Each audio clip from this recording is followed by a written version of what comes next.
Guardian down.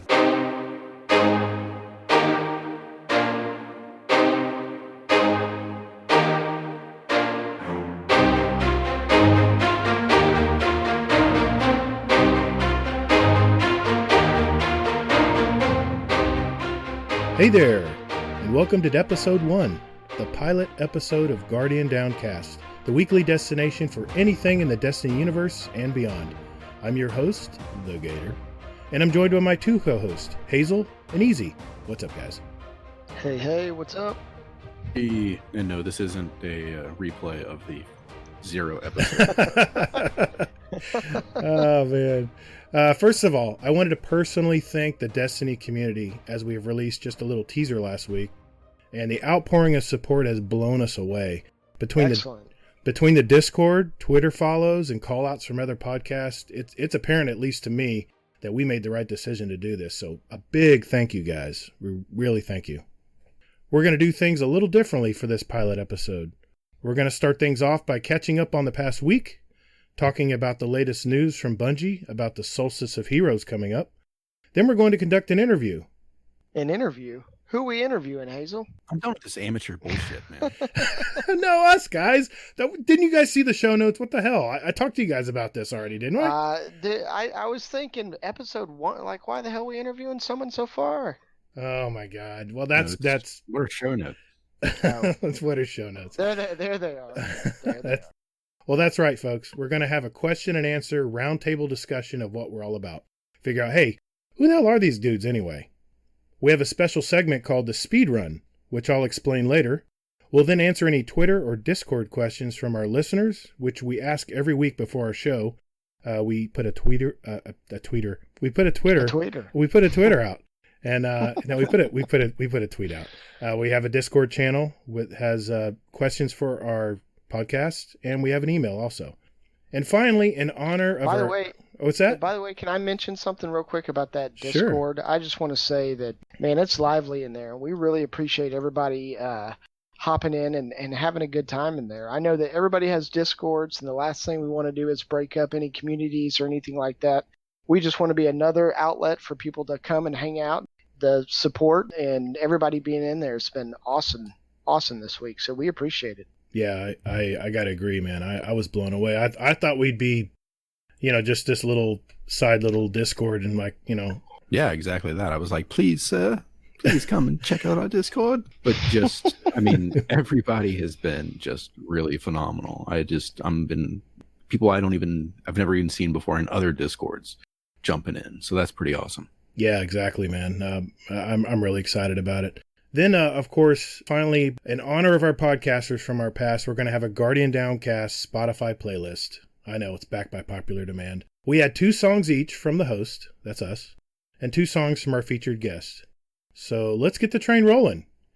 And Easy, don't mention hopping on, dude. Oh, he already mentioned that before. I caught it. I'm thinking it's a Texas thing. I don't know. Hopping on the train. It must be a West thing, like a Wild West thing. I don't know. I don't get it.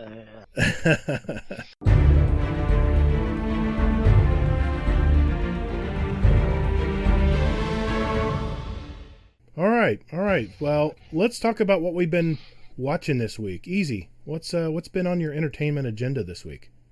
Well, I have been watching a couple shows with the wife. Actually, I just got into season 2 of the Orville, which is kind of like a Star Trek show that was created, directed by Seth MacFarlane, same guy that does Family Guy.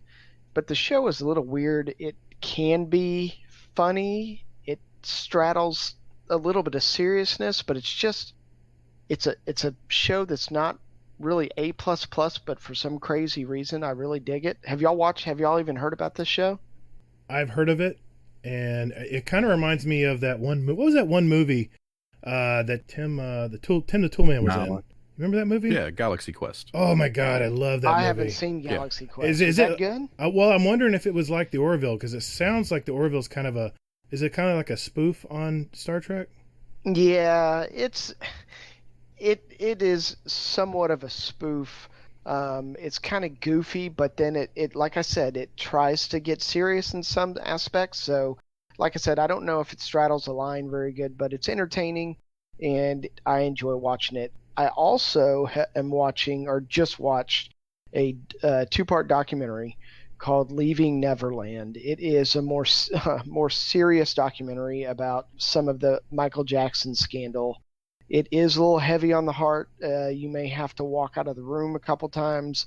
I was expecting more of a documentary, and it is a documentary, but it gets really deep into details. So, like I said, if you want to watch it, I think it's always important for a parent to be aware of their surroundings, especially with young children. But it really gets to the nitty gritty. So it's a mature audience only, I would say. Well, is it question? Is it is that on HBO? I think I heard of this. Yeah, it's an HBO show. Yeah. Okay. Yeah. Hazel, have you seen this? No, I haven't. I've heard about it though, on some other podcasts and things like that, and it just kind of is scary from a parent perspective, but then it's just heartbreaking basically because I grew up with listening to Michael Jackson and everything else like that. Yeah, so dude, he was my idol. Yeah, he was big idols, time for sure. Dude, how many Thriller songs God, that album was awesome. I danced my ass off to that. I mean, I can't dance, and that was so much fun. But, right.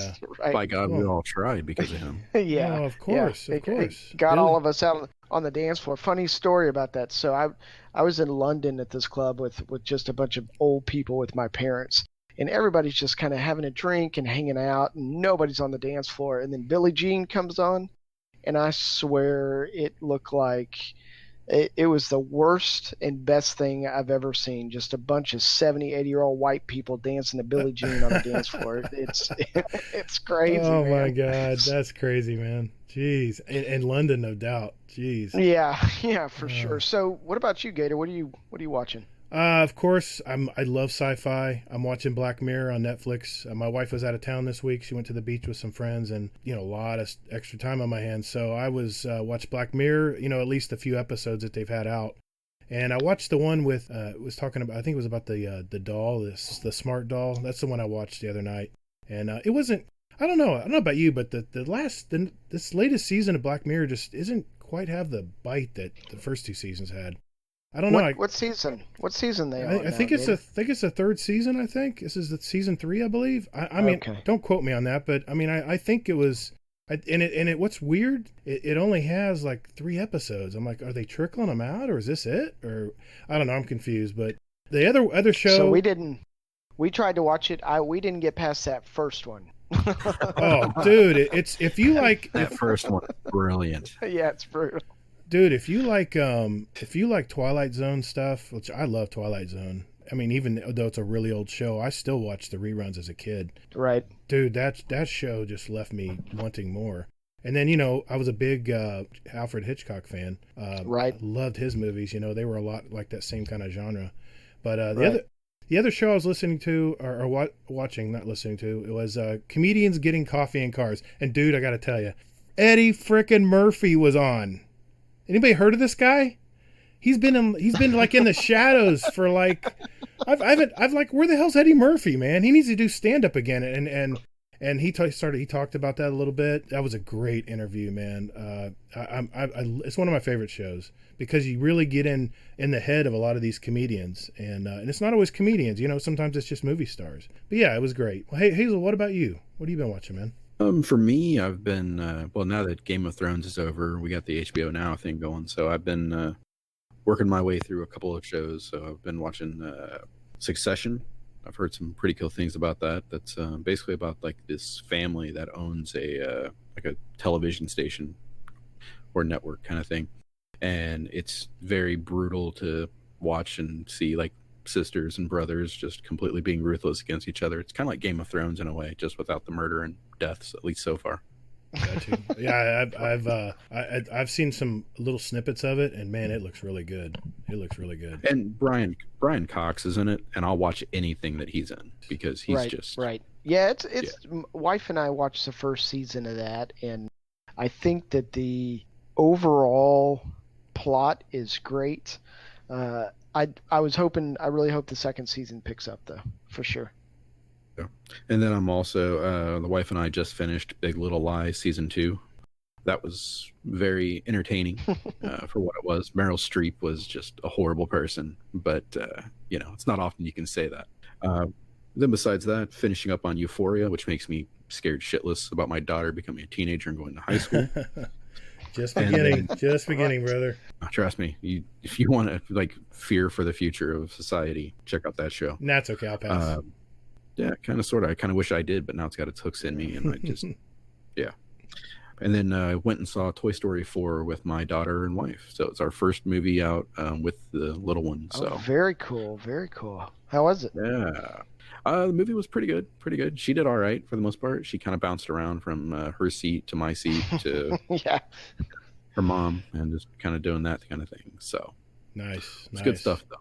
Well, we know that's pretty much what we've been watching this week. We're all, of course, diehard Destiny 2 fans. And what do you guys have been playing this week? Easy, what about you? So outside of D2, well, let me just say that I just finished the Crucible part of the Last Word quest, so that made me feel pretty good. So it's pretty much just been Iron Banner. We all played the other night and had a great time with it. Outside of D2, though, I am about to kick off Assassin's Creed Odyssey, Episode 3, The Fate of Atlantis, and I may want to segment to this down the road.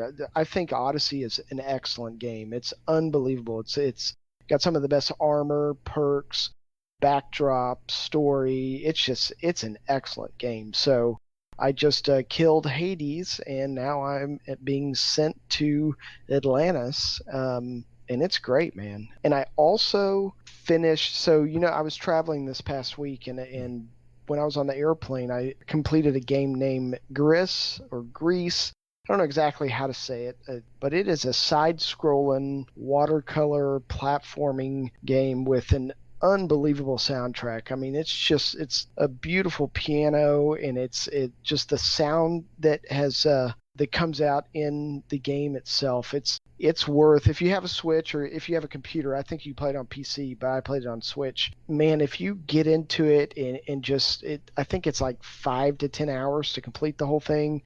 It's got tons of puzzles, and it's just absolutely gorgeous. I've enjoyed it very, very much. The Skill Up did a review on it. I threw it up on the Discord in the other games section. If you've got a couple minutes, you got to check it out, man. It's awesome. What about you, Gator? What are you playing? Well, you know me, Destiny 2 till I'll die. Here's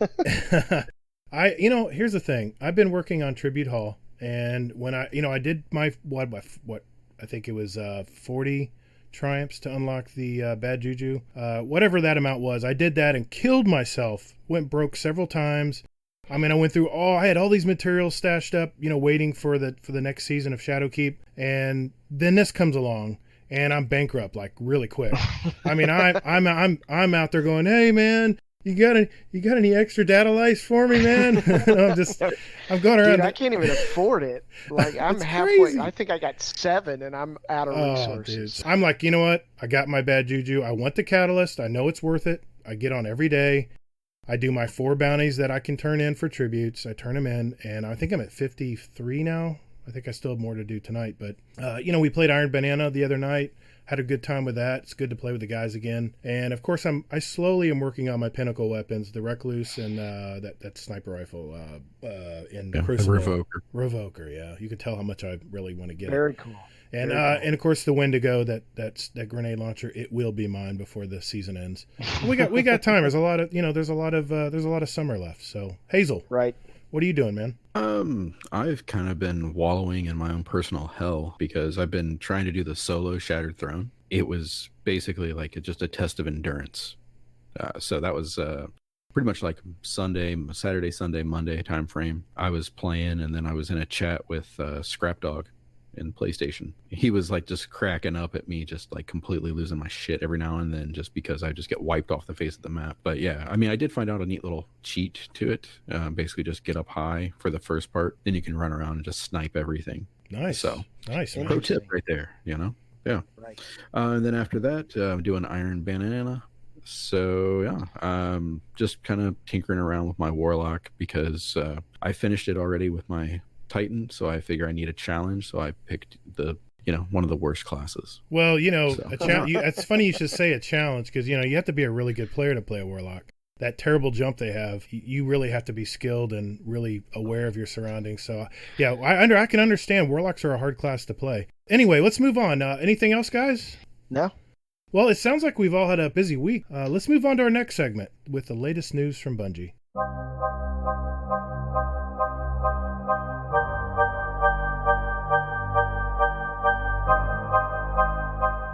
All right, Hazel, what do you got for us, man? Oh, we've got update 2.5.2 dropping. And with it, it's going to be the Solstice stuff is going to be the main thing. But there's a new 3-man match-made activity with some loot, as always, kind of thing. Also, we're getting 2 new emblems. One for the playing Iron Banner if you were a victim of the Lord of Wolves. And then also for the laser tag, aka the Prometheus lens debacle, there's a emblem for that, and both of those will be dropping next week. Also, one other quick update before we dive into the Solstice stuff is they will be fixing a little known bug that affected a member of our lovely podcast that basically made it so that either you were invisible, your gun was invisible, or just everything was invisible. Easy. How was that? Yeah, I had to deal with that. That was interesting to say the least, man. We were playing like third or fourth match. Me, Gator, Hazel, and who was with us? Cry and Gru and Warcry, Grugux, and Flip. Don't forget Flip. Flip Mondero. Flip. Yeah, I knew that Flip left at one point, and I think Skull came in for the last couple of games. But there was a bug out there where I was invisible. I couldn't see my gun. I couldn't see most of my teammates, and I couldn't see the rest of the field. If I could kind of track down their silhouette, they wouldn't take any damage. So it was a lot of fun, to say the least. Yeah. So. Hey, I thank you for getting that bug, actually, because you saved me from being at the bottom a couple times. So thanks. Yeah, dude, Skull was killing it. He jumped in and played 1 or 2 games with us, and I was like, Skull, you want me to carry you into comp? Dude, you need to carry my butt into comp. I was impressed. That guy was killing it. I mean, he was taking names. Nice. Well, the Solstice Armor is the main thing coming out, because we all remember the shit show that was Solstice last year, because we all busted our asses trying to get it, and then we found out that, hey, this is pretty fucking useless come Forsaken. So yeah, there's that. So this year they're doing something different. They are actually making it the first armor set for 2.0 if you get it fully upgraded. It's I think my only thought on that right now is that being the first 2.0 armor set, so basically that it will be actually you can use it, is pretty much just like, oh God, yes. Are y'all both gonna go for this? Dude, I got 3 characters and I am ready to roll. The next month. I mean, we only got a month to do this, right? Yeah, a month. Damn. Yep, that's it. Yeah, so I'm getting my Titan done, and the rest can fend for themselves. If I have time, then yes, but otherwise I'm Titan bound. I'm going to make him look all sexy-fied and everything else. Well, I'll tell you this. It'll be my Warlock first, of course, because that is the master race. And then I'll probably go Titan next, and then the Lowly Hunter, I'll probably do him last. But I'm telling you, dudes, I'm going to get all that armor done, because going into next season, being able to put the 2.0 buffs and all the min maxing and stuff that's going to be going on, I'm going to be there, dude. And I have to mention this. I have really not been very motivated to get armor. Whether it's Menagerie, even Iron Banner. I used to love Iron Banner. I looked forward to Iron Banner, and there's something about Iron Banner just doesn't get me excited. And I think it's the gear. I think the gear is kind of, I don't know if it's lackluster, but it looks very similar to a lot of the weapons, with kind of like a little twist here and there with a little flair for Iron Banner. And I don't know. I'm just not motivated to do that. So when I heard about this, oh hell yeah, I'm all in on this. I'll be doing this every day. Very nice. Good luck to you. Good luck to you, fellas. Sounds like beating your head against a wall. No thanks. I'm going to get my Iron Banner armor. Just chill back and wait for Shadow Oh shit! What's Shadow it called? Keep. I was listening to a podcast earlier, and I was thinking about the new Final Fantasy 14. I think the new DLC for that is Shadowfall. So Okay. Two other pieces of news real quick here is one that they're going to do those orbs again that we're dropping in the first Solstice, but these buffs are actually going to do stuff. So the first one, the solar, is going to basically give you like a wave of energy that damages anything around you. Arc is going to, I think, give you mobility and then also increase your melee and sword damage. And then my favorite, especially being a Titan because it's going to be really, really fun, is the Void, because I'm going to crouch while I have that, go invisible, gain true sight, and then I'm going to punch somebody, and then I'm going to die. Oh yeah, I'm all about Voidwalker Warlock. That's my jam, man. When I heard about that, I was like, game over, boys. The new Warlock's in town, and he's gonna see everything you guys are doing.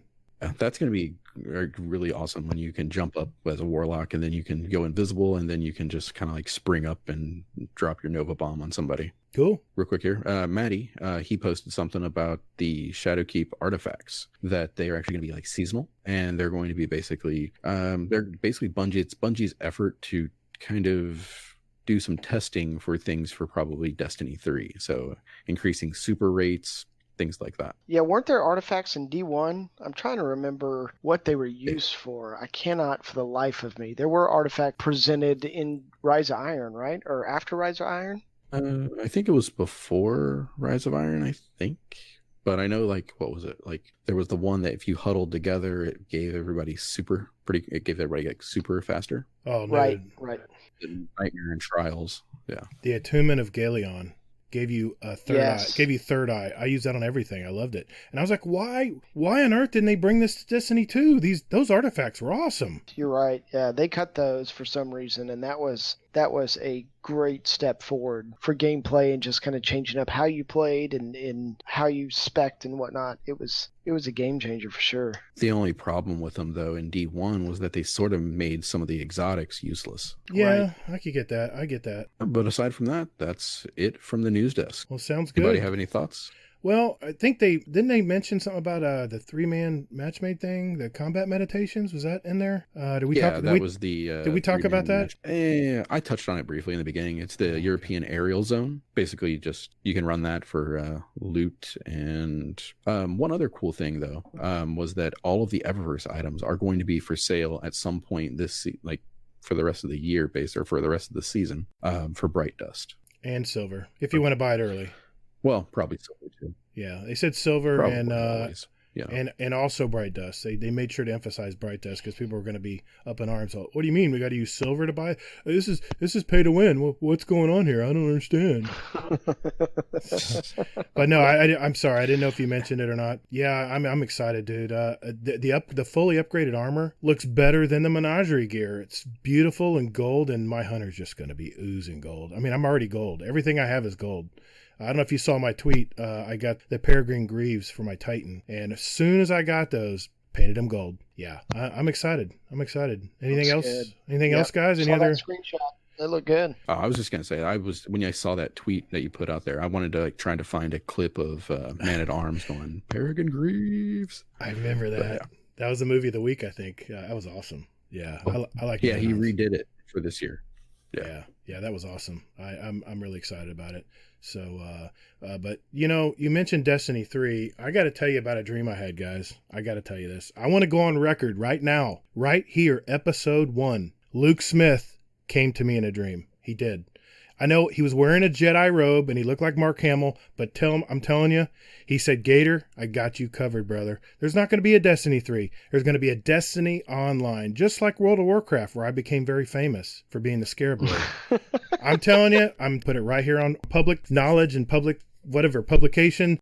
They're going to bring back all the Destiny 1 armors and weapons. They're going to have it all customized. You can min-max it. They're going to have all the ornaments, all the looks. You remember that Wrath of the Machine armor? Remember all the light that was emitting from it? Dude, yeah. I love that armor. That's so great. So I'm telling you, he talked to me in a dream.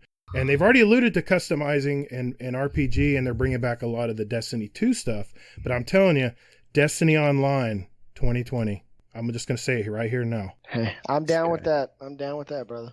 Well, I think somebody's going to be heartbroken in 2020. or someone's going to say, I love you dearly, man. called it. Kobe. Yeah, exactly. All right. Well, is that it? Anything else, guys? Any thoughts? No, I'm good. Status report. Exodus Black. Superstructure integrity, 17%. Data store integrity, 38%. Power core integrity, 89%. Failsafe AI core protocol integrity. End status report. Alrighty. In this interview, we're going to ask each of us one question, and we're all going to go around the table, so to speak, and give our answers. Who wants to go first? Easy. Why don't you go first, dude? I'll go first. All right. First question. Where were you born? Talk about your family and where you live. So I born and raised in Texas, as you can't tell already through the accent. Live in Dallas. I am a husband to a beautiful wife and a father to 2 boys. They're young and they are wild. What about you, Gator? Well, I was born in Gainesville, Florida, home of the University of Florida Gators. Yep. My dad was going pre-med there, and actually turned out to be a builder, which he still loves to do today. My brother's sister also went to University of Florida, as well as I did, and so you can kind of see where I get my name. Gator fans kind of obligated here to say. I live in the Orlando area. I have lived in Florida all my life, so I'm one of those rare breeds. I've been married for over 26 years. I have a son who's 22, who's going to college in Minnesota, getting his computer engineering degree. And my daughter, 20, actually she is going to University of South Florida. She's going to be an artist and set designer for Universal Studios. She's got an internship, in fact. She's lining up. My wife's a teacher for over 20 years and now is a curriculum resource teacher, which she's been doing for 5. So basically she has 10 jobs and gets paid for 1. So yeah, I mean, that's kind of me in a nutshell. What about you, Hazel? So me, I was born and raised in Wright-Patterson Air Force Base, basically, Ohio, and now I live near Cincinnati. I've seen some people in Discord from around my areas and things like that I've been through, and it's great to see people like Racer in Columbus. I think Phoenix, I think he's near like north of Dayton, that area. So it's pretty cool to see that. Just pretty much now I live near Cincinnati, Kings Island area, if you guys are familiar with that. Pretty much it's in my backyard. Kings Island, is that the crazy theme park, roller coasters and all that? Yeah, I wouldn't say crazy. I mean, Well, I've seen those I've seen, well, So I've heard about them. what defines crazy, Gator? Well, I'm thinking, I mean, I live in the theme park capital of the world here, so Right, I'm thinking, I see all these record-breaking roller coasters in Kings Island I keep hearing about. I've never been there. Oh, I got you. So I'm thinking crazy. No, I'm thinking like 90-mile-an-hour roller coasters and stuff. no, it's like, I mean, nowhere near on par with the shit you got down there, you know. But yeah, no, it's just like, you know, a nice wholesome place. You just take your family, they do fireworks, they have a little like fake Eiffel Tower that they have there. Just, you know, just random stuff like that. It's pretty cool. We're going to be taking my daughter there actually probably for her birthday.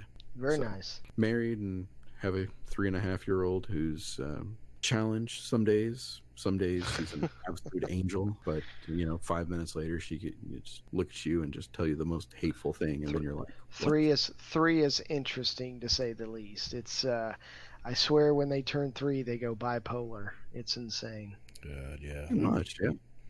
Yeah, it sounds like I'm about 7 or 8 years ahead of you guys, so maybe probably more than that. I'm dating myself here, but yeah, I know what you guys are going through because I'm probably a good decade ahead of you guys. I'm probably most of the guys in the community I've talked to.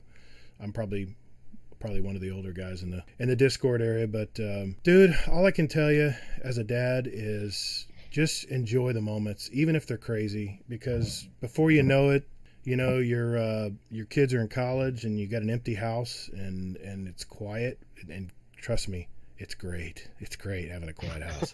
Don't get me wrong. But you know, I mean, my son left for college in Minnesota. I cried, dude. And he teared up too. I mean, this is a big deal for us. And it was a crazy time. I mean, my kids were leaving me and my usual routines and seeing them every day. And once that goes away, it's totally different. So just cherish it. I mean, I don't know, perspective, gratitude. Those are the things I can pass on and say that, it's really important to have, because I don't know about you guys, man, but after I turned 30, the wheels just spun. I mean, the years just flow by. When you're young, you're like, you can't wait to be 15 so you can get your driver's license. And now it's like, that happened when? I mean, you guys agree? I mean, yeah, I would definitely agree. I mean, I don't even, I can't even believe my daughter is almost 4. I mean, it's just, I don't even know where the time went. I still remember taking her home from the hospital driving like 5 miles an hour. So, yeah, that's a stressful drive right there. Driving home from the hospital with your first kid, you're just like white knuckling. You're looking at everything. I think I flipped off everybody that went past me honking. Wow. And hey, and AZ, God bless you, man. Did you say 2 boys? Yeah. At 2, I got a 3 and a 7. Oh my God, dude. Wow. Yeah, it's interesting to say the least, but no, they're good kids. They like to have fun. Trying to get them into sports, but not so much, not yet. So we're working on it. But I got my hands full for sure. But I got a great wife, and she is, man, hands on, and it seems like she was born to be a mother, and she does an excellent job. If it weren't for her, I'd probably just be running around like a chick with my head cut off, man. I wouldn't know what to do. Yeah, I think our wives deserve a lot of credit. They really keep the house glued together. I agree. For sure. Right. I would have to, third that one. I mean, to let alone just them not really letting us do this, but them actually being supportive, it almost seems. Yeah. Oh, as a dad, my job was just to be there. But whatever it is, band. What else? Daughter was in lacrosse. I mean, there were some cold days. I was on those metal stands, and I was like, you know what? I'm doing my job. Cold. Florida? Come on now. Cold. What was it like? I think it was 50. 70? I think it was 50, and the winds were blowing, man. Come on. It was chilly. Yeah, I got you. Well, anyway, so I think that's a good conversation where we come from. Let's move on to the next question. All right, so next question. Hazel, I'm going to shoot it to you, man. Oh, Gator, what got you into gaming? What got me into gaming? Okay. I got an Atari 2600 for Christmas when I was 12 years old. And my first game was Combat. You guys probably don't remember that game, but you run around these little, 8-bit tanks and shoot a little dot at each other. It was kind of fun. But oh yeah, my first introduction to video games, I went to Pizza Hut with my dad, and this is probably circa 1981. I want to say I was kicking and screaming the whole way. I went there, and there was this glass top thing, in the waiting area, and I looked over at it, and dude, Space Invaders. I was glued to just the pre-screen. I didn't even play it. I was like, what the hell is this? Oh my God, I was hooked. And of course, I begged my dad for quarters, and he had to drag me out of Pizza Hut. I wanted to keep playing, so that I knew right then and there I was going to be a gamer. It's just what I love to do. The next thing I got was a ColecoVision. I loved it. It was great. And then I went to Nintendo Entertainment System, then Super Nintendo. Of course, we've all played Mario Brothers, but Donkey Kong was my game. I went to a convenience store and I put tons of money in that game.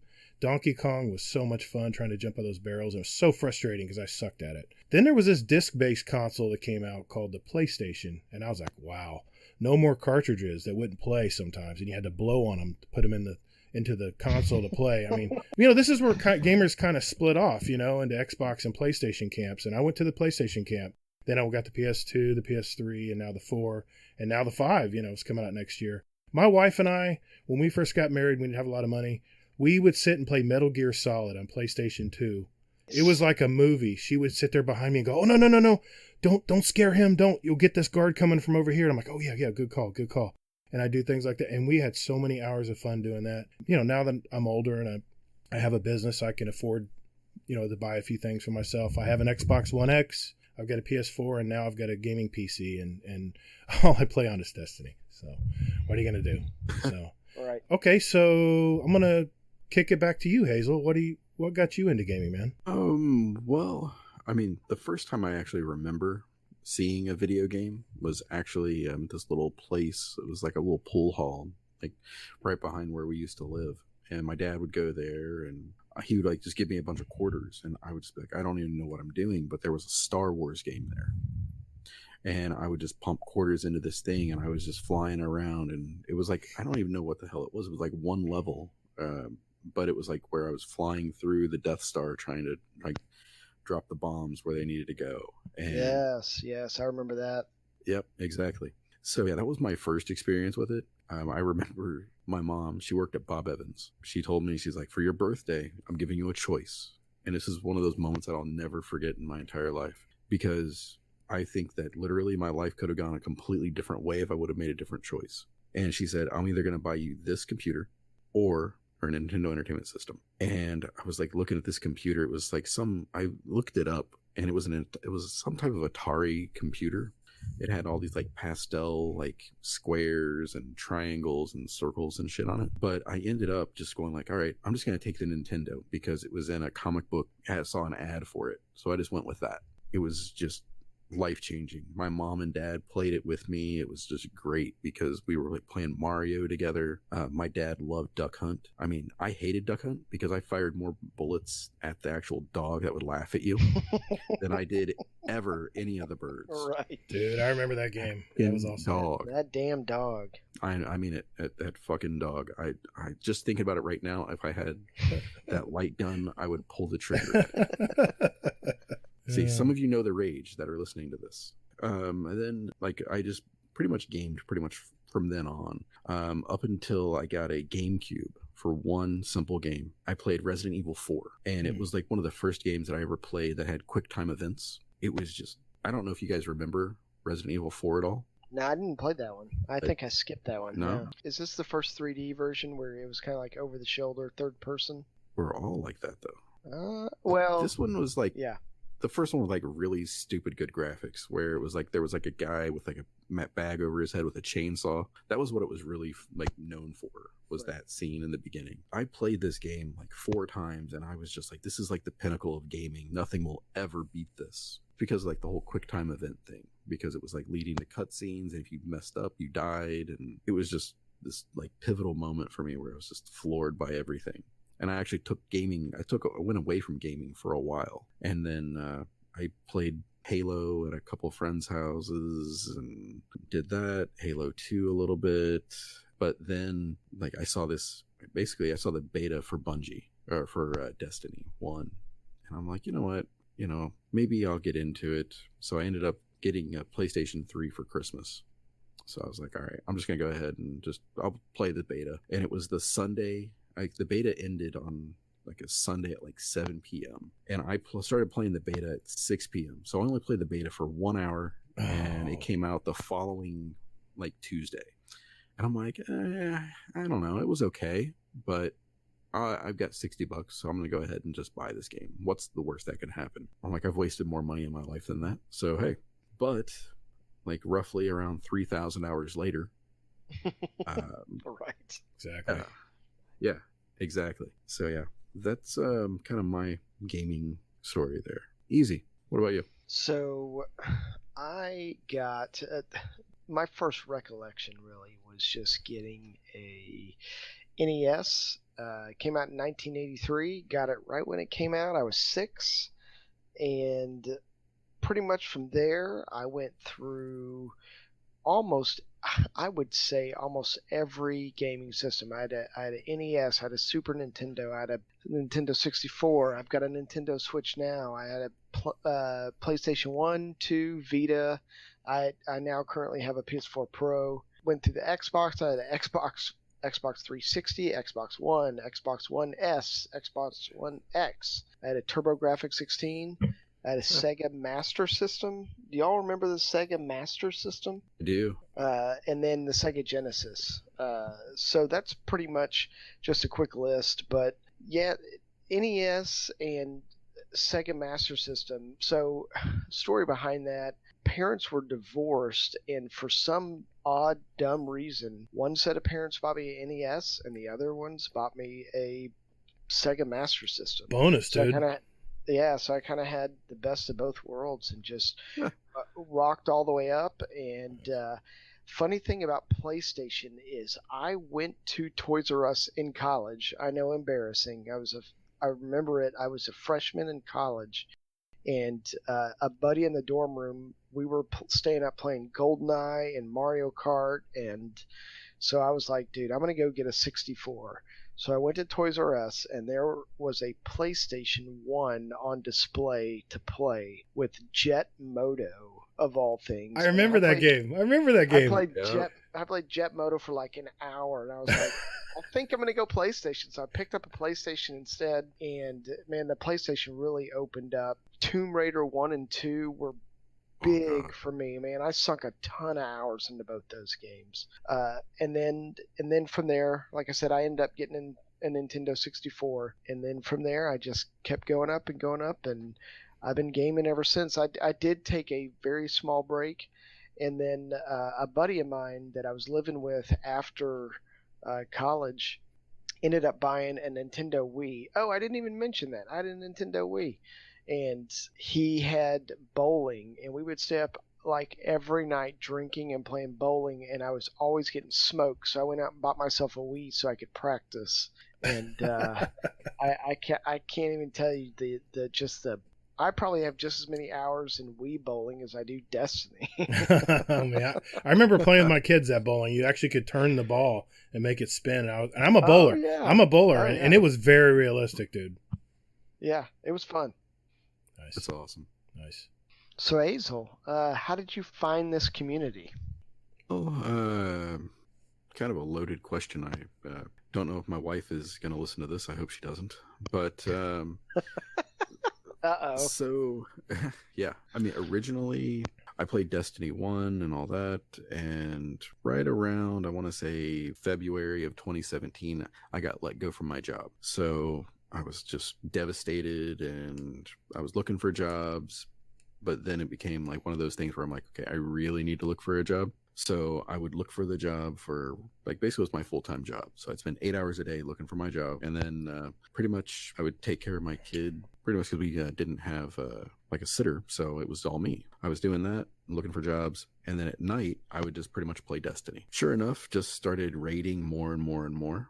Ended up with having like over 100 Crota clears. In the course of doing that, I made friends with a guy named Bushman Bob. And he had in his little PlayStation verbiage, it said, hey, check out my podcast. So I listened to it. It was Destiny Addicts. They were the most foul-mouthed guys you could ever imagine. And it was just the most hilarious things I'd ever heard in my entire life. Well, then they ended up actually interviewing a guy named JC Jesse. And then pretty much that's how I got into this community. And I've just never looked back. I mean, this community is the most forgiving, helpful, just one of the best communities ever. So that's pretty much my story and how I got here. So easy. What about you? I played Destiny 1 pretty much solo for a while, and then I played with a good buddy of mine, Angry Pirate, and he had a bunch of his buddies, but I only played with other people if I was playing with him and then his buddies. Anyway, I ended up on Twitter asking Pope Bear, of all people. I mean, I didn't think I'd get a response. I was just like, hey, do you know of a Dad's Clan? He texted back, Twittered back, tweeted, whatever you call it, and said, try out Dad Tales podcast. So I did. And man, as soon as I popped into the Discord, I was like, hello. And man, I had like 4 or 5 people message me. And then I played with a bunch of them for a while. Mainly, I was on Xbox for Destiny 1. So I played with Rocker more than anybody. Played with Safety Czar and got with Naughty Grog and a little bit with Gear Dad and a bunch of the guys that came in. Canuck Show I played a couple times with in D1, so I got to know those guys fairly well. And then I switched over to PlayStation, and then I met you and grew, and the PlayStation community grew pretty good. I mean, it was a small group of us for a little while, but we've really, like, if you look at our player count on there's like 100 guys in the clan. I'm like, dude, I only know like 20 people in here, so we need to start reaching out and get some people on. What about you, Gator? How'd you hear about it? Yeah, I agree. The community has just gotten so big, and it's great. I came from the Call of Duty community. I know I hear about everybody playing Halo and how they came from Halo into Destiny, and it was a smooth transition. And I hear this from all the streamers, but I never liked Halo. I had my son had an Xbox 360, and I think it was Halo 2, I think. He says, Dad, you got to come try this out. I went in there, and I just never clicked. I couldn't get the sights to aim down the sight. You remember how it's just a reticle you walk around with? You know, unless you have like a sniper or a long-range weapon. Right. So I was like, my trigger's broken. What's going on? I can't aim down the sight. I came from Call of Duty. So he says, no, that's the way it is, Dad. I'm like, no, not for me. So I went back to the Call of Duty community, and oh my God. I don't know if you guys have ever played Call of Duty. I'm sure you guys have. It is the most toxic environment ever known to man. I don't know if you can remember before the lobbies and after the lobbies, when everyone could talk to each other after the game ended. You would hear the most vile shit you could ever think of. I mean, you heard things about mamas and dadas and sex acts and donkeys. And I mean, dude, there really wasn't any PvE modes in Call of Duty. I mean, yeah, you played the story, it lasted for a few hours, and then what? I mean, all you had to do every night with your friends was play multiplayer. So I found a bunch of guys, just picked them up here and there, and we were all, dads. I think I was in my 30s at that time, a little youngster. I played all the Call of Duty since Modern Warfare, COD 4, I think, which was a great game. And I'm thinking it was in Black Ops. They had a clan banner system where you could see the clan below the gamer tag. I don't know if you guys can remember that part. But anyway. No, yeah, I don't remember that. I think it was Black Ops 1. Don't correct me if I'm wrong. I can't remember, but it had I was playing solo, and I played a lot solo, and I saw this over 40 clan underneath this banner. I'm like, "Oh my God, there's guys like me playing this game. Holy crap." So, I went to the information on their site, jumped in and said, "Hey, how you doing?" Nobody answered. I was like, what the hell's going on here? It was a kind of a janky site. It was a little homemade site, and you could tell it was very basic. These dudes were playing Call of Duty on Wii's, and this was foreign to me. I mean, I'm playing on PlayStation, And so anyway, I was like, dude, this sucks. So after a while, through the grapevine, some people started opening up, and they said that I found out basically that a majority of them had started a new clan called the Adult Gaming Alliance. Really, a really slick site. I heavily participated in every morning, kind of like I do with our Discord now. And I became a mod on the site, met some really great people from all walks of life, and I still play with some of them today. It was my first real community, but like all clans, Call of Duty had this clan wars section, and we had casuals versus the hardcores, and it just, long story short, it got really ugly. And it was really terrible because it was the first community I was a part of. I felt like I was a part of. So then they had a Destiny clan at the time, and it was kind of small. Most of the people were playing Call of Duty, but I was on Xbox and on PlayStation. Dude, I've been so hooked on Destiny for so long. They made me a mod so I could help get people into the Xbox side of it and stuff. Try to do some recruitment. Did that, and then finally, like I said, the clan fell apart, and so I'm here I am, I'm like, okay, so where do I go from here? I have a handful of friends that play Destiny, older dudes like me, and then Destiny 2 comes out. Everything was good. I had a buddy of mine who I bowled with on my bowling team, and he said, you got to try this clan out, man. We run raids and everything. And it was a very small clan, though. I think it was maybe 10 people that, showed up at any given time. So there was a lot of pressure to play raids. And when Forsaken came, it was like night and day between vanilla Destiny, and it was just crazy. All the stuff you had to do. So the pressure kind of got to me. I must admit, I had to leave. It was just so much pressure in playing, leveling up for raids and doing day one raids and stuff. And I was thinking, okay, what community do I need to get in here? I was listening to a podcast called Side Quest Sunday with Dan Finity, and he was interviewing some dude named JC Jesse. He was talking about the Dad Tales podcast. And I was like, oh my God, here we go. Dad's like me. So that's kind of where I fell out. I fell out of the other clan and with dads, and I fell right back into another clan with a bunch of dads, and they've been so inviting, so welcoming. A lot of class acts out there. That's pretty much where I came from. Nice. Okay, I'll read this next question. What is it about Destiny that got you hooked, and what's your favorite moment from Destiny 1? Who wants to go first? I can do that. Okay. So for me, what got me hooked was one of those kind of really cool cinematic moments where I think I was maybe like a level 5 or 6 Guardian, and it was in D1, and I was out there and I was fighting that walker in the Cosmodrome. Yep. And I was just getting my ass handed to me, but I was still fighting though. I wasn't going to give up for anything. But then I got like my health was getting low. And I just ran between those two like little like shipping containers that are on the right side. And as I was running between there, so I could like get my health back, these two level 12 or level 15 guardians went running up above the on those shipping containers that I was running the other way through, and they both jumped over and then they started fighting it. And I was like, oh my God, this is the greatest game ever. And it was just like this really cool moment where I was playing with these two other guys that I had no idea who they were. They were helping me out, whether they knew it or not anyway.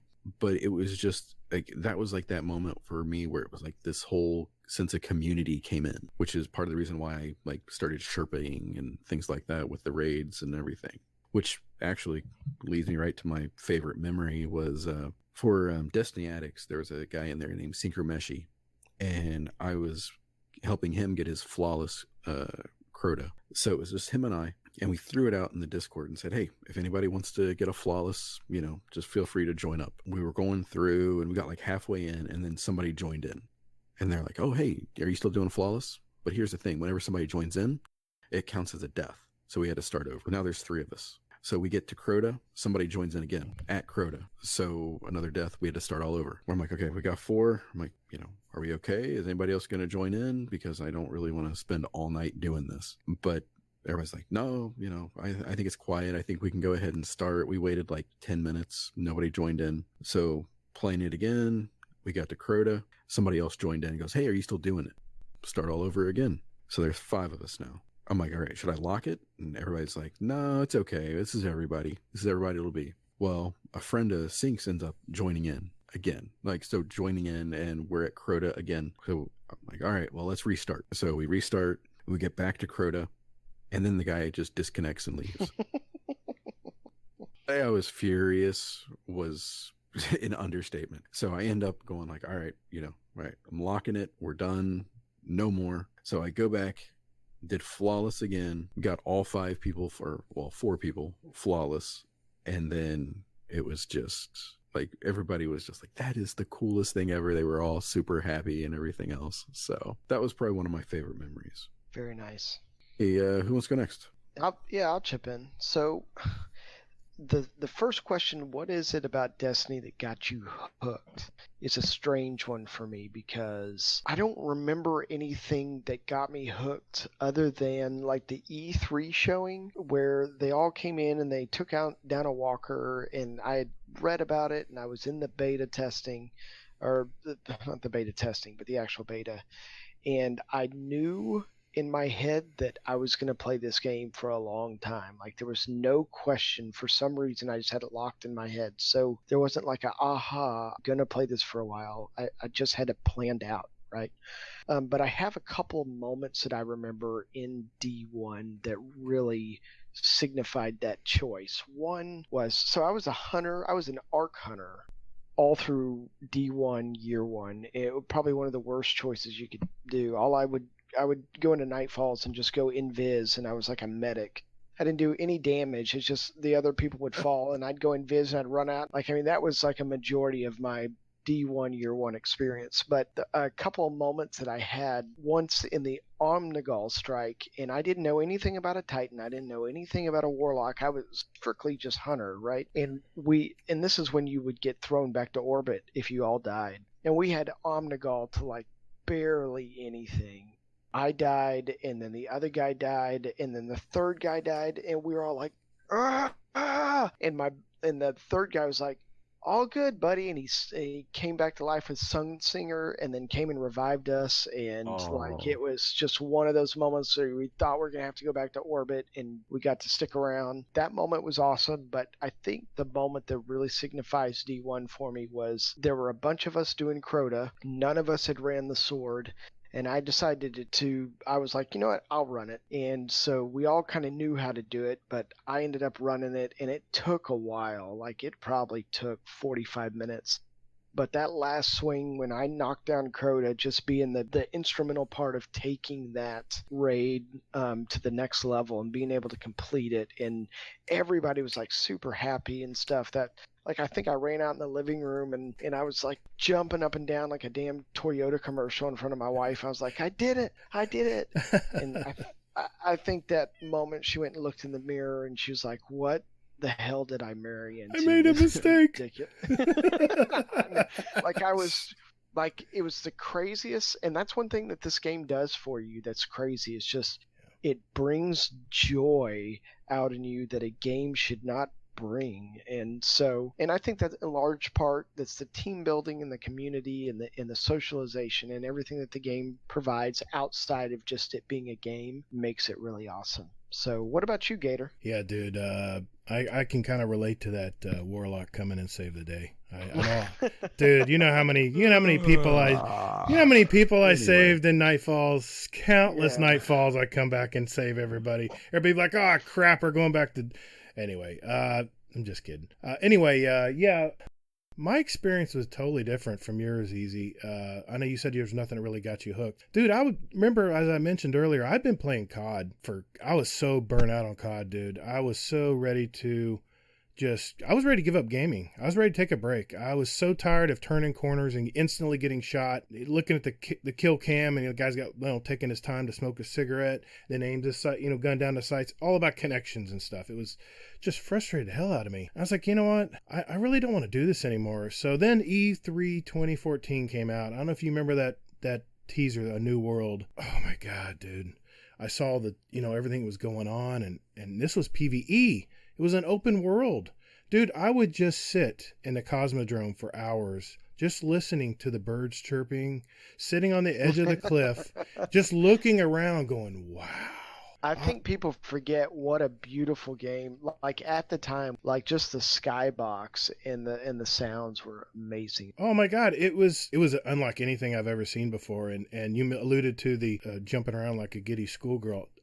That so many times, dude. You know how many Vault of Glass raids I did before I finally got a Vex Mythoclast? How many? 33. And when I finally got it, they nerfed it. I couldn't believe it. And you finally got I finally got it, and I fell out of my chair. I was running around the house like a madman, and my wife had the same situation as yours, Easy. She was like, what have I done? What have I gotten myself into here? So I was ready for Destiny, man. I was praying to the gods, please bring me something to play, because I was so tired of COD. So then the playing with friends part was awesome. We would work together on things like, hey man, I need to work on this story. I said, hey, I need to do that too, man. So I'll join up with you. And this was unfamiliar to me. I'm used to trash talk after Call of Duty games, and we'd all be cussing up a storm. I mean, we'd make a sailor blush. We were so bad. Then we got into raiding. Raids were, I didn't come from World of Warcraft or Halo, as I alluded to earlier. Raids were totally new, and that blew my mind. The artwork, everything was just crazy. So my favorite Destiny moment was very simple. I was playing the very first story of Destiny 1. You're going through the Cosmodrome warehouses and stuff, and you're coming out.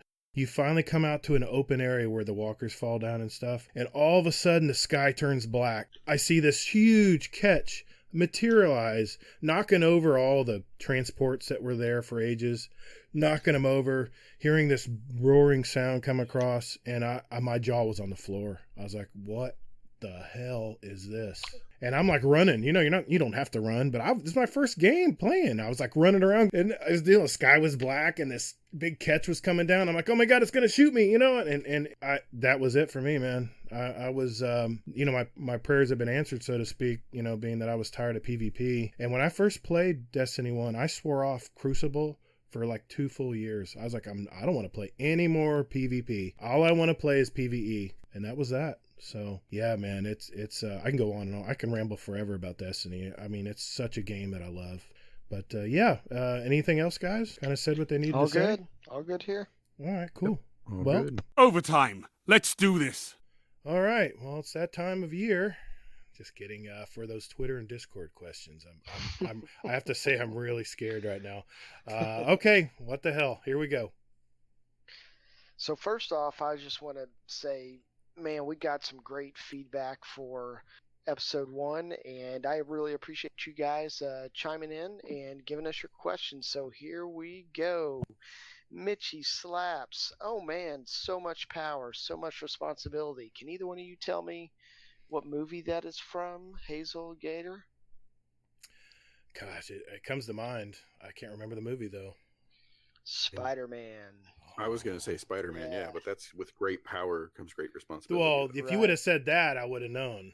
That's what I said. That so was much his uncle. Power, so much responsibility. You said with didn't his uncle say it differently? It's with great power. With great power. Yeah, See? with great power. See, okay, I'm off the hook. Goodness. I'm off the hook for that one. Sorry, English. Sorry, Professor Hazel. I'll get it right next time. So, what are your thoughts on the new Thor movie? And I think I said something about this earlier. It's the same director as Ragnarok, so I really enjoyed Ragnarok as long as they can keep that vibe going. And Natalie Portman, she does an excellent job. She can kill it.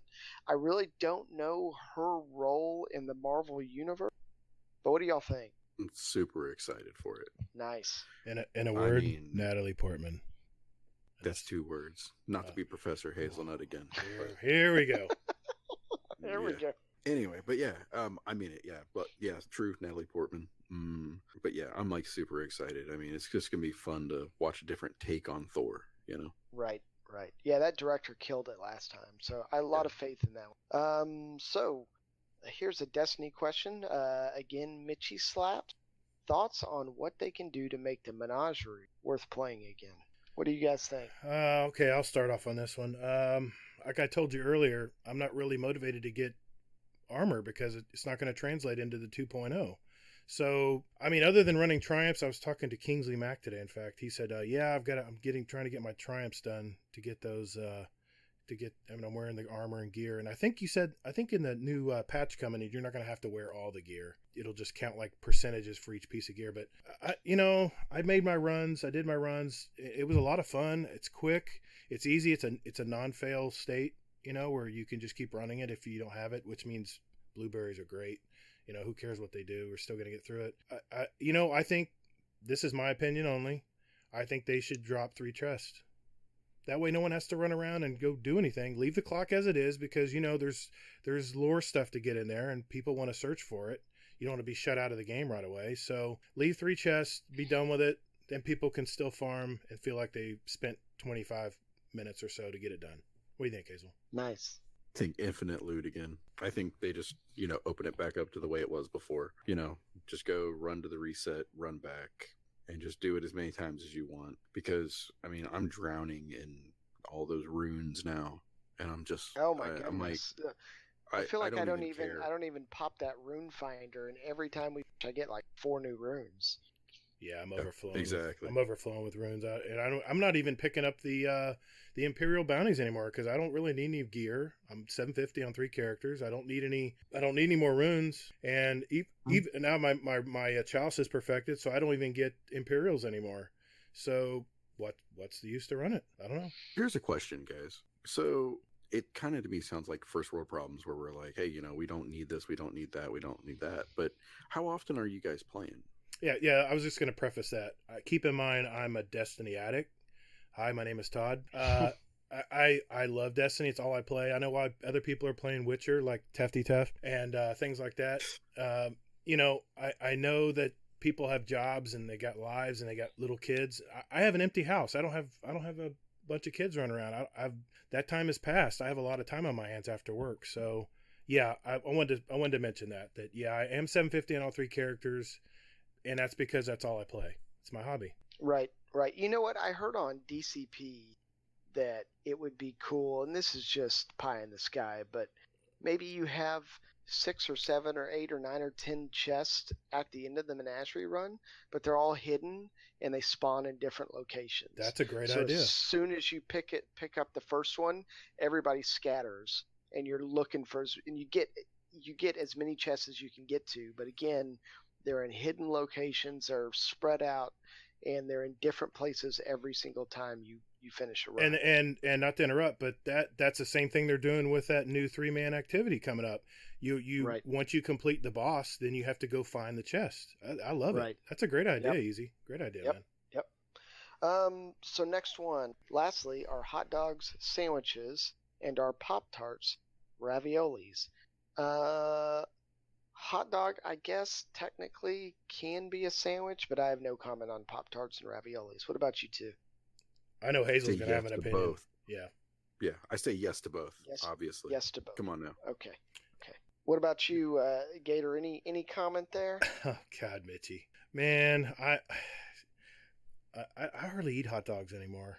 I mean, my wife's got me on this new health kick. I'm eating like black bean tacos, and I haven't had a hot dog in a long time. I don't know. I would have to say, I guess it's on a bun, so technically it's a sandwich.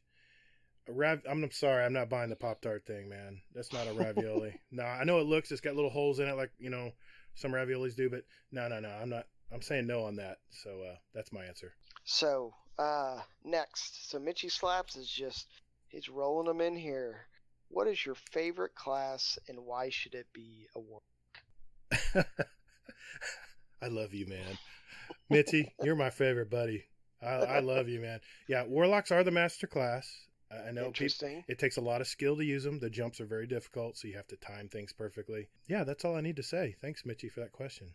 What do you guys think? I am Hunter only because out of all three classes, I find myself enjoying the movement of the Hunter the best. I just like if I'm just playing purely to play, I like Hunter best, so that's what I chose. Yeah. For me, I'm a Titan. I just love just running up and punching something. It's just, I don't know. We all saw that Destiny, the live action commercial where the dumbass Titan goes against Oryx with the sword. Yeah. That is me right there. That is me. I know I'm going to get my ass handed to me, but I'm still going to go punch whatever it is. I don't care how big the health bar is. Punch first, ask questions later. I might be able to knock it out. Yeah, nice, exactly. Nice. Yeah. All right, staying on the Destiny topic. Thank you, Mitchy.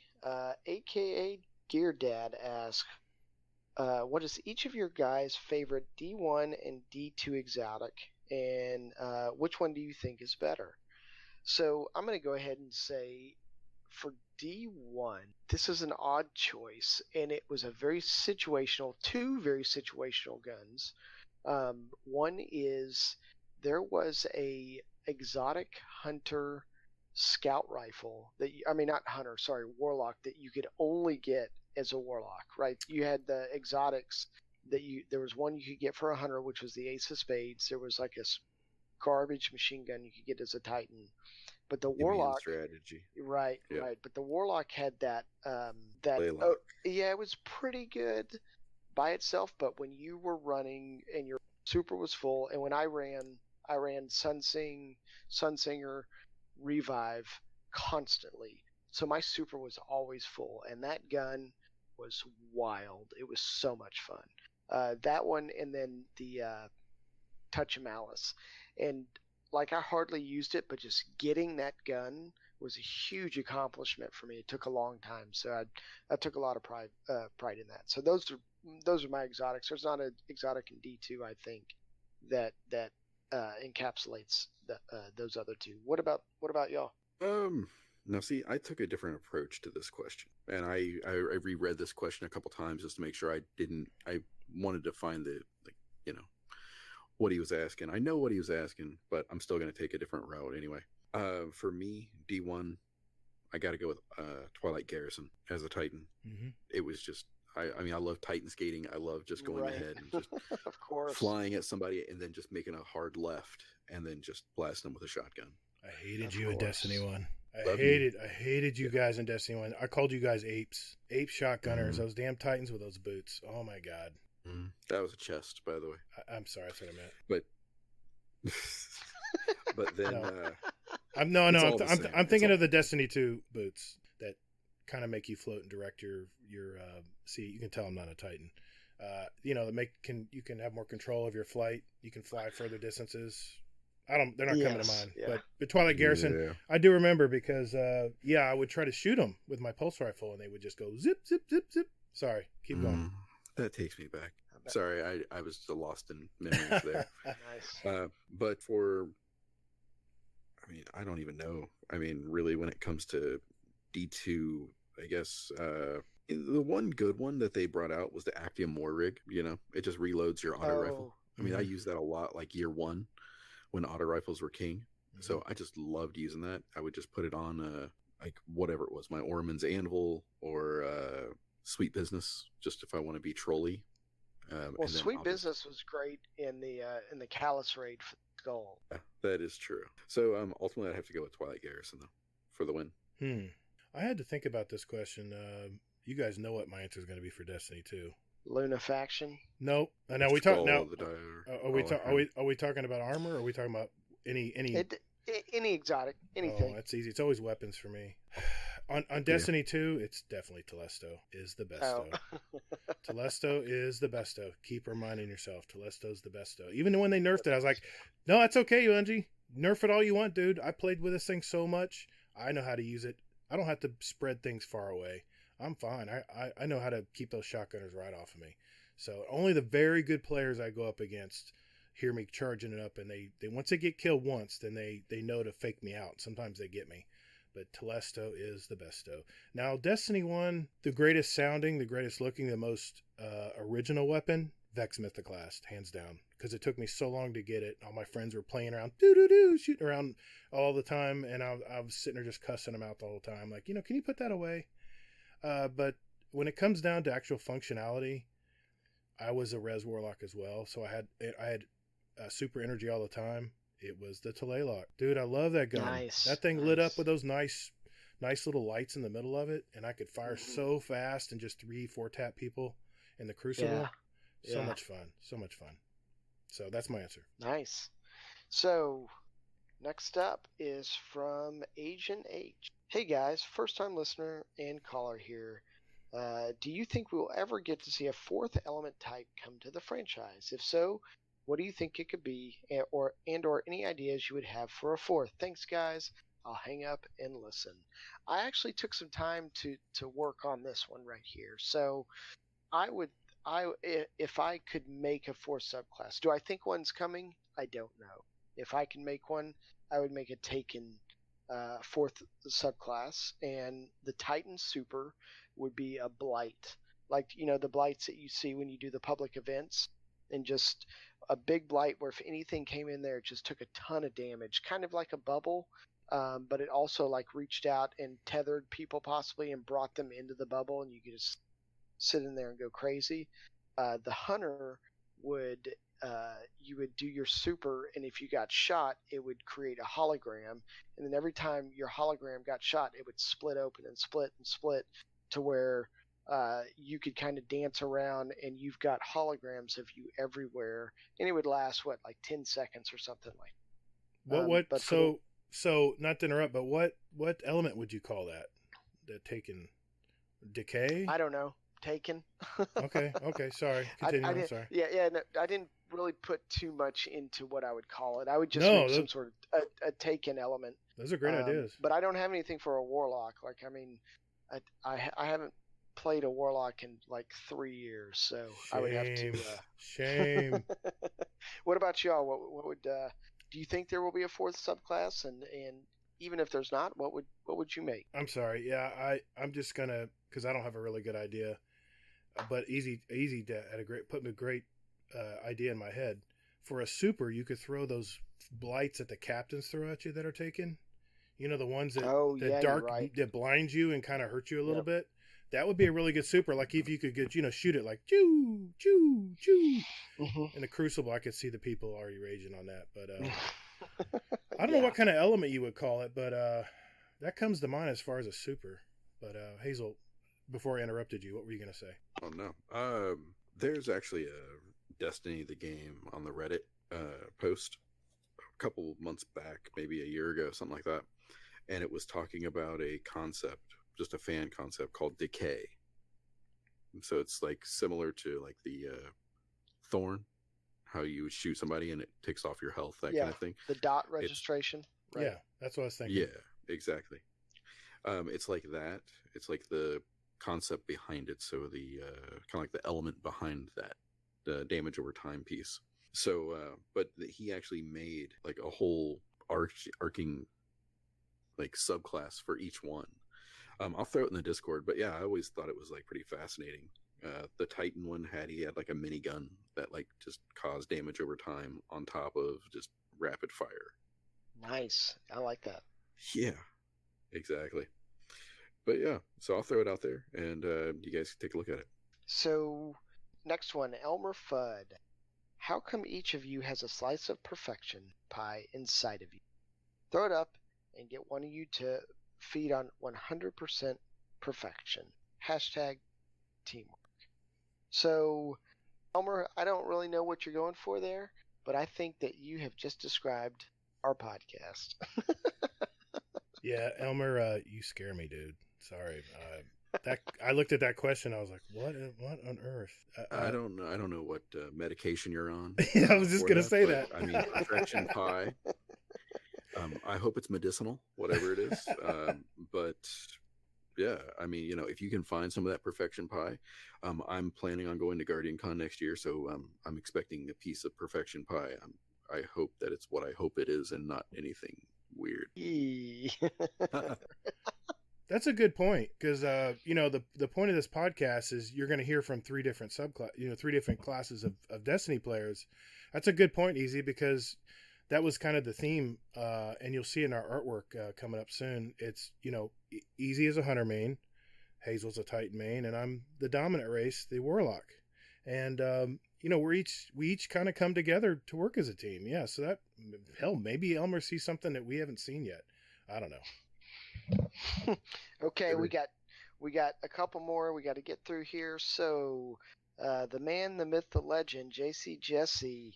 Now that cross save is a thing, will you play Shadowkeep with a scrub like me on PS4?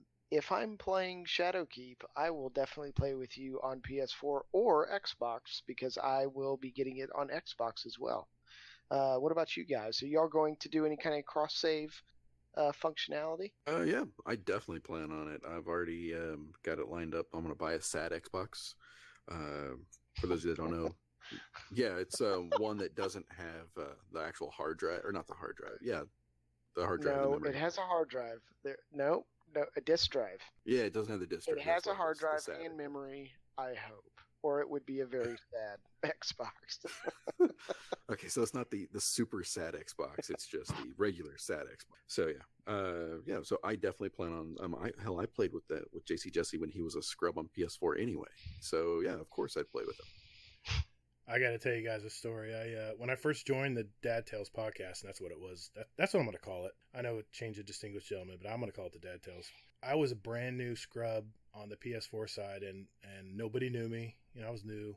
We had a rare appearance by JC Jesse, Stu Gotts, and I think Baroque Reaper was in there too. And I was like, and they sent me an invite.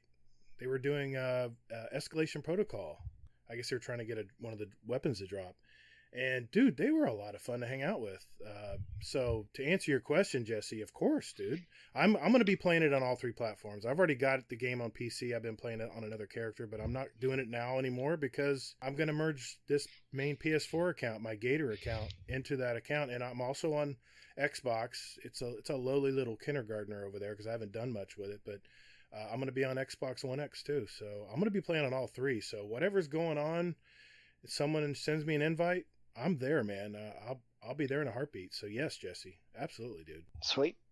So last couple here are from Uncle Scumdeath. So first question is to my first question to this majestic podcast is: have you ever had more fun in your older life or younger carefree life? I love being an effing grumpy old twat. So I think that's a great question. And for me personally, man, I like being older. I felt like I had a ton of restriction to my life when I was younger, and I wasn't able to be carefree. And I try to be more carefree now than I was then. And I enjoy it more. I enjoy much more being a dad, a contributor to society than young. And what about you two? I call Scumdeath. He's my green thumb brother because we both love gardening. We love plants and stuff. So thanks for the questions, dude. I got to say, well, I got to agree with Easy, man, because when I was younger, it was all about wanting things and not having enough time, having to work your ass off. Dude, I worked in retail for so many years, and now I have my own service company now, and I set my own hours, and it's great, man. I love my life. I love the fact that, I can get up in the morning and play a couple rounds of Crucible before I go to work and still be able to drink some coffee and take my time out in the morning. I'm not really a morning person, so yeah, man, I definitely like where I'm at now compared to when I was in the past. Now, don't get me wrong, those are great memories. And God, all the memories with my young kids, I've got some video that just make you cry. The playing around with my son and my daughter, wrestling on the sofa and stuff. So, yeah. Hazel, what about you, man? Again, I look at things kind of differently. To me, I mean, I think it's a different kind of fun, like that I have now than I had when I was young and dumb and carefree and all that. Because when I was young and dumb, I didn't think about the future and I didn't think about anything else. So for me, it was more so like, of course I'm going to stay out until 4 a.m. and I'm not going to, worry about anything. I'm going to, I'm invincible. What can happen? But now the fun that I have now is just playing with my daughter and just, when she's like, Daddy, tickle me. It's like, all right, I can do that. That's just, I don't know. It's a different type of fun. So I'll accept all fun in all shapes and sizes. Yeah. Very nice. Yeah. Last one here. Uncle Scum Death. I didn't have any hair until I was 4 years old, and everyone used to call me Kojak. and then my hair fell out when I was 24. So my podcast question is: have you met anyone who's had worse hair life than me? 20 years of hair sucks. So I didn't have that, but I had long, thick, wavy black hair until I was in college, and then one day I woke up and it all fell out, and it's just been gone, and I miss it terribly. Both my boys have long hair, and it's kind of a one of the things in our household is that my wife's got big hair, so she's got big, beautiful hair. My boys have hair, and then I'm just bald. So. What about y'all? Well, for me, my hair never went down. My hair went up. I know what you mean. So I had an afro. Exactly. I'll throw a pic out. Dude, please do it. Yeah. I had this afro. I was going to say I had this afro in high school, and like people signed a petition for me to keep it because my dad wanted me to cut it. Oh my God. So in the course of doing this petition, they were actually putting like pens and pencils and rulers and various forms of shit in my hair the entire time. So my dad saw it and goes, "It's like, what the fuck is on your head?" So he's like, "Okay, we're definitely getting it cut." Like, I mean, so I played football also. Before that though, the hair would stick out of my ear holes. So I would say that I have had worse hair probably than Kojak. But so I went from that to basically when I was like 21-ish, maybe. That's when I actually started losing my hair. But real quick, funny story with it, with my hair was I actually put Afro Sheen in my hair. Oh my God. Oh my God. So I put it in my hair and I just thought I was being a smart ass, that kind of thing. So I went to gym class and my teacher looks at me and just starts shaking his head. And he's like, you know what? He's like, we were supposed to do something else, but instead I'm going to do wrestling. So this guy put me in a headlock and my head just went and my hair went straight up. And like I had like a flat top almost. Oh, that's hilarious. Kid in play kind of thing. Yeah, my need a pic of that for sure. Dude, you better send it. Yeah, I'm just watching this Discord. Oh my God, that was funny. Oh my God. Yeah, my hair went up as well. I had my mom's thin hair, and I got my dad's receding hairline, and my dad still has all his hair, so that's a good thing, right? I mean, but my forehead kept getting bigger and bigger and bigger, and finally I said, "F it." I said, I'm just gonna trim it back like a military cut, keep it short. Everyone always calls me, "Hey, are you a cop?" I'm like, "No, dude, I'm not a cop," because I have a very similar haircut. If you see me, hopefully when you come down to GuardianCon next year, we'll be able to meet up. We'll be able to meet each other. I'm totally white hair now. No, I'll say white. It's all gray now, dude. I go to get a haircut, and the first time I noticed, I said, I talked to the hairdresser. I said, you guys need to clean up a little better around here. I get gray hair all over the floor down here. I said, you guys sweep this between people? He goes, sir, that's your hair. I'm like, oh, okay. So yeah, I have very short-sided hair. I don't shave my head, but it's cut very short. And I've tried to grow facial hair, but I look like a 70s porn star, dude. I can't make it work. I've tried. Very nice. I tried a goatee Sounds when I was like it works. No, Yeah, I tried to grow it in Colorado. I actually said, you know what? And I always do it on vacations. I'll say I'm not going to shave the whole week. We'll see what happens. And my goatee's like really looks good on my chin, and then over on the side, just like missing hair. And I'm like, okay, I'm shaving it off. So yeah, in a long way of answering Uncle Scumdeath's question there. Yeah, I like short hair. I don't care about losing hair. It doesn't bother me. Losing hair doesn't bother me. Alrighty, so man, we really appreciate the questions. Those were excellent. Thank you so much, and keep them coming. So we can, like I said, we can tell your story, and hopefully we can provide some good entertainment around the answers, like old Afro Sheen did. So we appreciate it. Oh man, the sound bites I'm going to pull from this podcast. Oh boy, that's going to be great. It's going to be great.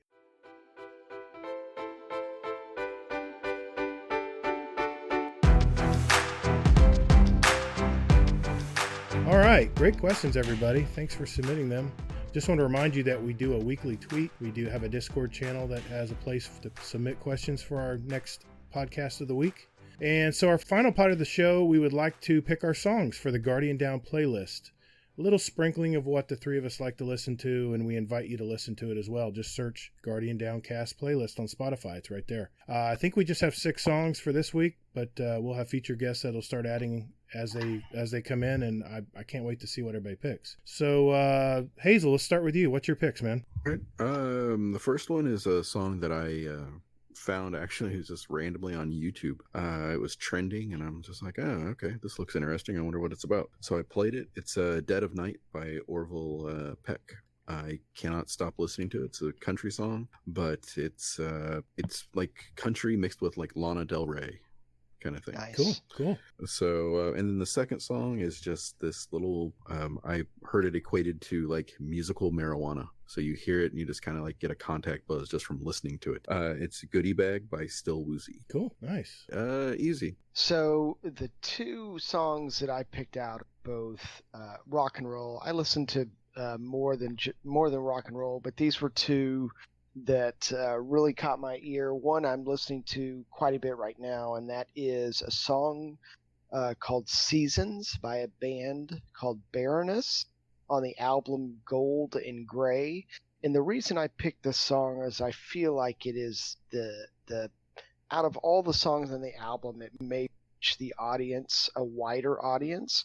But this album from start to finish is unbelievable. It's fairly hard rock, but it's also melodic, and it's got some great drum pieces and excellent bass. The guy's voice is really, really good. So go out and check the song if you like the song. If you think you'd like just the tone of it, check out the whole album from front to back. It's one of those that you started at the front and you just let it play, and it just tells a story musically. It's unbelievable. Second song is called Spaceman by the Delta Saints, and it's on the album of Monte Vista. And that album, again, it's just a fun rock and roll album. They've got a lot of different sounds and different types of instruments, and it's a really, really good sound. I had both of these albums, just the album from front to back are really excellent, great on the ears. So what about you, Gator? What you got for us? Well, my first song was a song I was going to give to JC Jesse on his podcast if I ever got on, and it's Razor by the Foo Fighters. It's the In Your Honor album. It's an acoustic, And if you like guitar work, it's one of me and my wife's favorite songs from the Foo Fighters. They did, if you remember, they did a lot of acoustic and they have like a back-to-back album where they did acoustic and then hard. They're kind of not a hard rock, but they're like hard pop. I don't know how to explain it, but they're a metal band, but not metal that you'd think of. And the other song I picked was called The Best of Both Worlds. It's from the Van Halen 5150 album. And this kind of shows my age, but this is what I listened to in high school. And I figured, you guys got some really good picks, and I wanted to go with something fairly recent and then something back from my childhood that I love and I still listen to. Yeah, Van Halen 5150 is the album, Best of Both Worlds. So, yeah. Hey, great picks, guys. I think that's going to do it for our show. I just want to give a shout out to Kingsley Mack from the Guardian Hub podcast for spreading the word for us. I found out that his wife's a teacher. And Kingsley Mack, I know about the Moving the Classroom adventures, dude. So good on you, man. They have an awesome Destiny-related podcast that really has great interviews. I've been listening to it. And I'll post their link down in the show notes so you guys can know where to contact them. Thanks again, Kingsley Mack, for the great support, man. So we wanted to just mention that we were going to do the speed run questions tonight, but I think we just didn't want to go on too long here. So I think it's apropos that we use this for our inaugural first guest of the show. We'll plan on doing the speedrun questions where we'll explain what that's about. And you guys are really going to like it. So there's something to listen to for episode 2 if you guys decide to come back. So that's it. Hazel, where can folks find you, man? Well, before I say that real quick, I just want to give a quick shout out to Chris3711 for basically just being a pretty cool guy. I never really saw him in many of the other Discords, but hey, man, welcome. Thank you for your support. It's awesome. Absolutely. Oh, Hazelnut on PlayStation. I have no idea what the hell my Xbox is at the moment. But once I get my sad Xbox, I plan on notifying everybody. So I look forward to playing with some of those guys over there. You can find me on Twitter at THE, so the Hazelnut, with no U in there because it's already taken. So yeah, there's that. Cool. And that's pretty much me. Okay, easy. How about you, man? So you can find me on Twitter at VasoVA22. That's at VASOVA22. On PSN, I'm BDGO210. And Xbox, I am Easy Pooty. Exactly. Yeah, exactly. Well, you guys can contact me on Twitter. I'm at Todd the Gator. My gamer tag is all caps GATR, and don't forget the underscores in between on PS4. And soon with crossplay, I'll be on PC and on Xbox as well. You can find us on iTunes, Spotify, Google Play, Podbean, Stitcher, Nintendo, ColecoVision, and we might be on YouTube at some point. So you can also email us at guardiandowncast@gmail.com. We have a Discord as well. Just search for Guardian Downcast. But I'll post an invite link in the show notes as well. Thank you all so very much for listening. Bye. And later, Guardian. A good one, guys. Laters.